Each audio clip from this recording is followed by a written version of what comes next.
बिस्मिल्लाहिर्रहमानिर्रहीम। अस्सलाम वालेकुम। मेरी आवाज़ को सुनने और वीडियो को देखने वाले उम्मीद करता हूँ आप सब खैरियत से होंगे। मैं आपके लिए लाया हूँ ट्राउज़र को स्टिच करने का आसान और नया तरीका। मेरा ये ख्याल है कि ट्राउज़र को सिलाई करने का ये मेथड आपको पहले नहीं पता होगा और ना ही आपको ये किसी ने बताना है। इसमें सबसे मेन जो है जो क्रीज़ है वो क्रीज़ बहुत ही फिनिशिंग के साथ एडजस्टमेंट हो जाती है। पहले हम इसमें क्रीज़ को बनाते हैं, बाद में हम इसमें लास्टर लगाते हैं। पैंट नुमा ट्राउज़र के कुछ फॉल्ट जो हैं वो कटिंग में ठीक होते हैं और कुछ जो हैं वो सिलाई में ठीक होते हैं। वीडियो को हम शुरू करते हैं। ट्राउज़र कटिंग की वीडियो मुकम्मल नाप फार्मूले के साथ हिप के अकॉर्डिंग 2 तरीक़ों से ट्राउज़र कटिंग करने का तरीका मैंने बताया है। बिगिनर्स के लिए ये नायाब तोहफ़ा है। इसका लिंक मैं डिस्क्रिप्शन में, आई बटन में और एंड स्क्रीन में दे दूँगा, वहाँ जाकर आप इसको वॉच कर सकते हैं। ये ट्राउज़र के हमारे 4 पल्ले हैं। इन चारों पे उल्टी साइड पे हम इसको निशान लगा लेंगे। ऊपर वाला पल्ला आपने सबसे पहले ले लेना है और उसके बाद आपने सबसे नीचे वाला आखिरी पल्ला उसको आपने ले लेना है। दोनों की आपने जो उल्टी साइड है वो ऊपर की तरफ रखनी है और सीधी साइड अंदर होनी चाहिए। हमेशा सीधी साइड को आपने अंदर की तरफ रखना है। एक का छोटा आसन है, दूसरे का बड़ा आसन है। इन दोनों को हमने मिला लेना है आपस में और यहाँ पे हमने इसको नाली को स्टिच कर लेना है। अब इनकी जो उल्टी साइड है वो अंदर की तरफ है, इसको हम बाहर कर लेंगे। ट्राउज़र के चारों पल्लों पे आपने उल्टी साइड में निशान लाजमी लगाने हैं, नहीं अगर निशान नहीं लगाएंगे तो ये आपके एक ही साइड के तैयार हो जाएंगे। अगर ये दोनों पांचे एक ही साइड के तैयार हो गए तो ज़ाहिर बात आपको ये खोलना पड़ेगा और पता है आपको कि खोलने से बड़ी कोफत होती है, इसलिए मैं आपको मुकम्मल ब्रीफिंग देता हूँ। ये नाली वाली सिलाई भी आप लगा लेंगे। दोनों पांचों की सिलाई लगाने के बाद आपने आयरन की मदद से इसकी जो सिलाई है उनको मुखालिफ सिमत में आपको इसको मूव कर देना है। दोनों पांचों की आप सिलाइयाँ इस तरह मूव कर देनी है। इन सिलाइयों को मूव करने के बाद हमने अब इसका पांचा तैयार करेंगे। जो पांचे का जो कपड़ा है उसको अब हम फोल्ड कर लेंगे। ये दरमियान में इसके यहाँ पे 3 इंच पे ये मैंने कट लगाया हुआ है। जब आप कटिंग की वीडियो देखेंगे तो आपको समझ आ जाएगी। इस कट से आप निशान लगा लें। इस कट से आपने इसको मूव करना है और दूसरी साइड पे भी कट लगा हुआ है उसको भी आप इस तरह मूव कर देंगे। ये 3 इंच मैंने फालतू इसलिए रखता हूँ मैं, ताकि अगर ट्राउज़र हमें बड़ा करना पड़ जाए तो ये कपड़े का मार्जिन छोटा होता है, हम इसकी लेंथ को हम बढ़ा सकते हैं। ये 2 इंच की मैंने ये पट्टी तैयार कर ली है। आपने दोनों पाँचों की इसी तरह ये पट्टियाँ तैयार कर लेनी है। मैं आपको एक की सिर्फ दिखा रहा हूँ ताकि टाइम की बचत हो सके। दूसरा भी आपने इसी हिसाब से करना है, इसी तरीके से करना है। अब आपने ये जो फोल्ड किया है पांचा, इस फोल्डिंग पर सिलाई नहीं लगानी, इसको आपने खोल के इसको आपने स्टिच करना है। इसको खोलने के बाद आपने यहाँ पे आपने इसको सिलाई लगा देनी है। इसको भी आपने बंद कर देना है। ट्राउज़र की साइड की सिलाई को ये बंद कर दिया है। साइड की सिलाई को बंद करने के बाद ये इसकी सिलाई है इसको मुखालिफ सिमत में हमने आयरन की मदद से मूव कर देना है। ये दोनों पांचों की आपने सिलाइयों को इसी तरह मूव कर देना है। इनको मूव करने से ट्राउज़र के जो है क्रीज़ है उसको बिठाने में बड़ी फिनिशिंग आती है। ट्राउज़र जो है वो बहुत अच्छी तरीके से एडजस्ट हो जाता है। अब हम इसका जो पांचा है उसको एडजस्ट कर लेते हैं। इसको बिल्कुल इक्वल कर लें।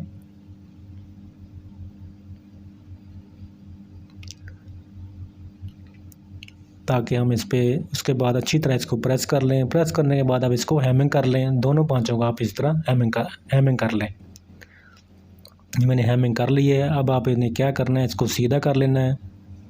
अब हम इसकी क्रीज को एडजस्ट करेंगे। ये दोनों सिलाइयाँ हैं, आपने इसको मिलाना नहीं है, बल्कि जो नाली वाली सिलाई है उसको आपने 1 इंच बैक साइड की तरफ आपने इसको रखना है।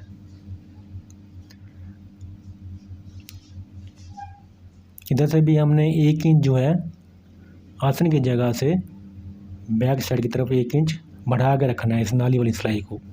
यहाँ से हमने 1 इंच इसको जो हमारी साइड वाली सिलाई है उससे 1 इंच बैक साइड की तरफ हमने इसको बढ़ा के रखा है। उसके बाद अब इसको आयरन कर लें। ये देखें कितनी फिनिशिंग के साथ ये हमारा ट्राउज़र जो है ये प्रेस हो गया है। इसमें किसी किस्म में कोई भी झोल नहीं आएगा। अगर इस तरीके से आप सिलाई करेंगे तो ये इस तरह फिनिशिंग आएगी आपकी। पांचे भी फ्रंट और बैक दोनों बराबर होंगे। अब आपने दूसरा जो पांचा है उसको आपने उसके ऊपर रखने के बाद दोनों को आपने सीधा रखना है। सीधा करने के बाद आपने ये फ्रंट की जो सिलाई है बेशक फ्रंट से लगा लें या बैक से लगा लें। फ्रंट आसन को आपने फ्रंट आसन से जोड़ना है, और अगर बैक आसन से आप लगाना चाहते हैं सिलाई तो आप बैक आसन को बैक से जोड़ कर आपने इसको सिलाई लगाना है। इसमें इस ट्राउज़र की स्टिचिंग में कोई अलजबरा नहीं है, बहुत ही आसान ट्राउज़र है। इस मेथड से ट्राउज़र सिलाई करने में जो हमारी क्रीज़ है उसकी एडजस्टमेंट भी बहुत अच्छी हो जाती है। जो हमारा पांचा है उसका जो खिंचाव आता है बैक सिलाई में, आसन वाली सिलाई में, नाली वाली सिलाई में जो खिंचाव आता है वो भी नहीं आएगा। दोनों बराबर होंगे, इक्वल होंगे। ये जो हमारे आसन का जोड़ है, जोड़ में जो हमने ये कपड़ा हमने इस तरह रखना है। इसको डबल हमने नहीं करना, सिंगल सिंगल इसको सिलाई लगानी है। इस सिलाई को हम डबल कर लेंगे क्योंकि यहाँ पे सिलाई पे इस सिलाई पे खिंचाव ज़्यादा आता है। ये सिंगल होता टूट जाता है ये धागा। इलास्टिक को ट्राउज़र में लगाने से पहले आपने इसकी जो लूजिंग है उसको ख़त्म कर लेना है। इस तरह आपने इसको खींच लेना है। इलास्टिक में इसके फ्रंट पे इसको 11 इंच का बेल्ट लगाऊंगा। 11 इंच बेल्ट काटूंगा लेकिन वो 10 इंच तैयार हो जाएगा। बेल्ट के बाद हमने इलास्टिक का तरीका लेने का ये है, फार्मूला ये है कि जो ट्राउज़र में बना रहा हूँ इसकी 23 इंच हिप है, लिहाजा मैं इलास्टिक में 2 इंच माइनस कर दूँगा। इसको मैं 21 इंच काटूँगा। 10 इंच बेल्ट लगाने के बाद ये 21 इंच जो है इलास्टिक लगेगी, यानी कि हिप के अकॉर्डिंग 2 इंच आपने माइनस कर देना है। अगर आपकी हिप 18 है तो आप इसको 10 इंच बेल्ट के साथ 16 इलास्टिक लगाएंगे। अगर 25 हिप है तो 2 इंच माइनस करके आपने इसको 23 इंच 10 इंच बेल्ट के साथ एडजस्ट करना है। मैं उम्मीद करता हूँ आपको ये फार्मूला समझ आ गया होगा। ये 11 इंच की आपने पेपर पेस्टिंग मैंने ली है। इस पेपर पेस्टिंग को आपने दरमियान में से निशान लगाने के बाद इसका भी सिलाई के दरमियान में रखते हुए आप इसको पेस्ट कर लें। ये बेल्ट लगाने के 2 फ़ायदे हैं। एक तो फ़ायदा ये है कि इसका फ्रंट वाला आसन छोटा होता है और बैक वाला आसन बड़ा होता है, तो ये हमें पता चल जाता है कि हमने किस साइड से इसको पहनना है। और दूसरा इसका फ़ायदा ये होता है कि जो फ्रंट है उस पर बेल्ट लग जाता है, वहाँ पे लास्टिक नहीं होती, फ्रंट साफ़ रहता है। पहनने के बाद जो फ्रंट है वो साफ़ रहता है और बैक साइड पर लास्टिक होती है।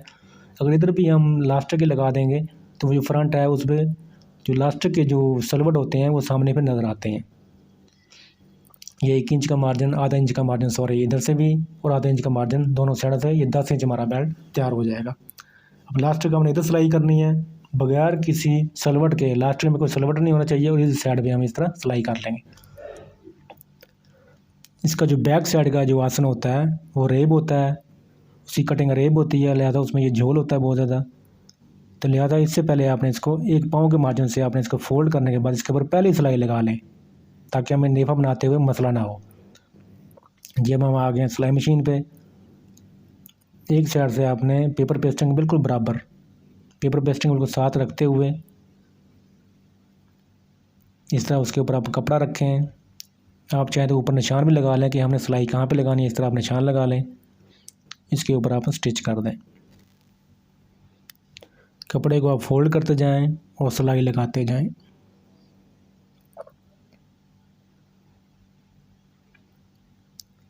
आपने ये ख्याल रखना है कि जो सिलाई है वो सिर्फ कपड़े पे आए, लास्टिक पे ना आए।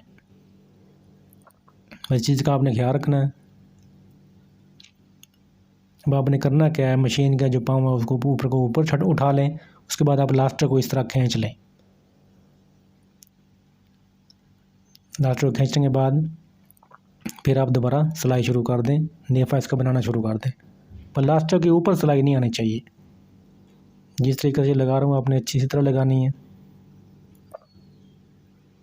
ये सबसे आसान तरीका है लास्टिक को लगाने का। एक साइड से आप शुरू करें और दूसरी साइड पे आप इसको जाके ख़त्म कर दें बेल्ट के साथ। दोबारा फिर आप लास्टिक को खींचें। ये बैक साइड पे देखें, ये लास्टिक के जो है ये सलवट डल गए हैं। लास्टिक मूव नहीं होनी चाहिए, लास्टिक मोड़नी नहीं चाहिए, बिल्कुल सीधी जिस तरह ये है उसी तरह आपने इसको सिलाई करते जाना है।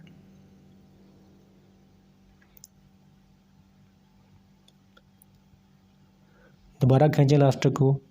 अगर लास्टिक थोड़ी बढ़ गई है तो थोड़ा सा पीछे से आप खींचें तो ये बराबर हो करके आधा इंच इसको ज़्यादा रखते हुए आप इसके ऊपर सिलाई लगा दें। बेल्ट के आधा इंच ऊपर रखें, उसके बाद आप इसको सिलाई लगा दें। ये ऊपर से एक बड़ा रेब होता है, लिहाजा ऊपर सिलाई लगाएंगे तो ये सलवट आएंगे, लिहाजा आप इसको सीधी साइड से सिलाई लगाएं। अब ये सिलाई बिल्कुल ठीक लगेगी, कोई रेबनेस नहीं होगी। अगर दूसरी साइड से उल्टी साइड से सिलाई लगाते तो उसमें सलवट आते।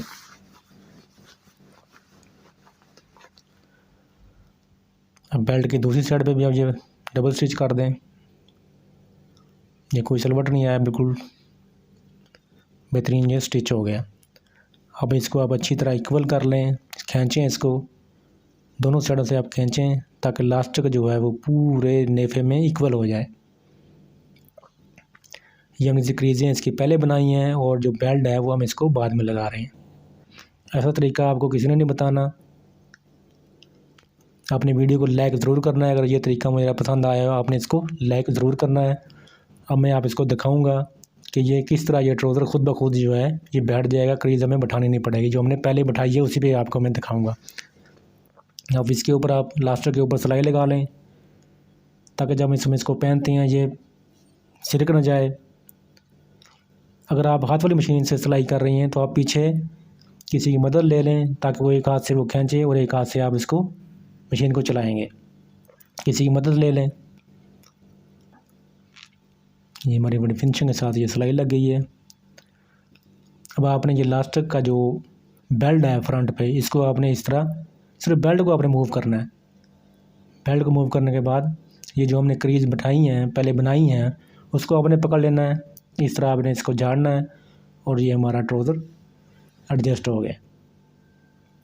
क्रीज़ें आपने वो सीधी कर देनी है। देखें ये कोई भी इसमें झोल नहीं है, बिल्कुल सीधी क्रीज़ें बैठी हुई हैं। अपने वीडियो को लाइक ज़रूर करना है और कमेंट सेक्शन में जाके आपने मुझे बताना ज़रूर है आपको ये मेरा ट्राउज़र को स्टिच करने का तरीका आपको कैसा लगा। अगर पसंद आया तो जवाब दे दें, अगर नहीं पसंद आया फिर भी आपने बताना ज़रूर है मुझे। इसके फ्रंट और बैक में कोई फ़र्क नहीं है, बिल्कुल बराबर हैं, इक्वल हैं, किसी किस्म में कोई झोल नहीं है। बहुत ही फिनिशिंग के साथ ये ट्राउज़र तैयार हो गया और आपका भी इसी तरह फिनिशिंग के साथ ट्राउज़र तैयार होगा।